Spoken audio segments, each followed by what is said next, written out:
Kapa kalma kanapura kullu tokkotti amanna amin. Kapa kalma kanapura kullu Waaqayyo tokkotti amanna amin. Kapa kalma kanapura kullu Waaqayyo tokkotti amanna amin.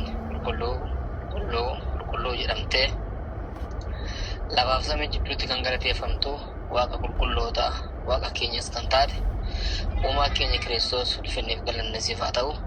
Waaqayyo abbaa keenya Waaqa nama hunda bobbaastu, Waaqa nama hunda galchitu, Waaqa nama hunda soortu, Waaqayyo gooftaa keenya Yesuus Kiristoos inni mana hidhaa keessatti Phexrosiif Phaawulos wajjin taate, Siilaasiif Indiriyaas wajjin taate abbaa keenya faana akka taatu gooftaa keenya Yesuus Kiristoos nuyi tokkos lamas taanee yoo na waamtan san jidduutti argama jettee sagalee qulqullina kun nu abdachiiste tokkoo fi lama isa ol taanee argamne irraati.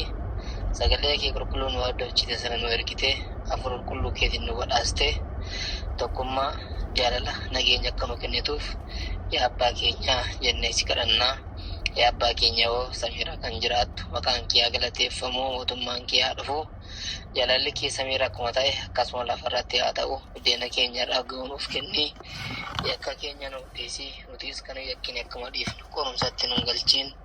Amaarraa nu oolchi malee mootummaan kan keeti yoo humnis galannis bara baraan amiin.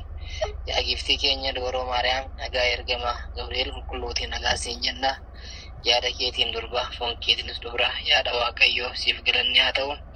Ati dubartoota keessaa kan eebbifamte firiin garaa keetiis kan eebbifame kennaan kan guutamte gammadii Waaqayyoon si wajjin jira oo jaalatamaa lammakkee gooftaa keenya fayyisaa keenya Yesuus Kiristoos irraa araaraa fi dhiifama nuuf kadhadhu. Cubbuu keenya akka nu dhiisuuf hanga bara baraatti amiin. Ayyaanni Waaqa Abbaa, jaalalli Waaqa Ilmaa, tokkichummaan Hafuura Qulqulluu hunda keenya irra oolee haa bulu hanga bara baraatti amiin.